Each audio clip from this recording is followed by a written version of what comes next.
aphethela khona. Ngiyabonga kakhulu Bishop uNkambule. Ake ngene kule yokubhabhadiswa Bishop. Ngena. Ngaphambi kokuthi Bishop uNkambule abantu babhabhadiswe, ingabe iziphi izinto ezingalungiswa ngoba awumani uthatha abantu bafake nje emanzini. Ngiyacabanga ukuthi kungaba nezinye izinhlelo ezingaphephisa abantu ngoba siyababona bahamba nemfula abantu athi uyababhabhadisa umholi bahambe nemfula umholi akakwazi ukubhukusha naye abaleke ngokwakhe. Sikuphela lesikhathi esikuzo sekose yonke into masiyenza nokuphepha sikucabange kwabantu nokwakho umholi uqobo lo ubhabhadisayo.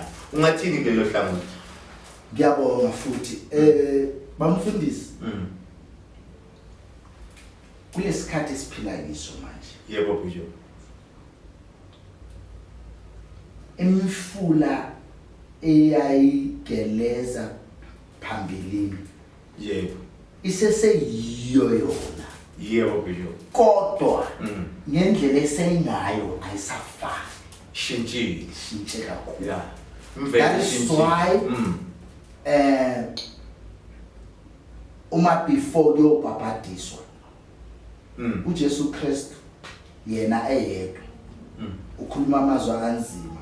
That is why angazi eqonda ukuthini but according to my mind mayethi ukhona umunye ozayo osezobhabhadisa ngomlilo nangamanzi but ngicabangela ukuthi that is why namhlanje sewubona sekunama swimming pool. Yes. Uma swimming. Yeah.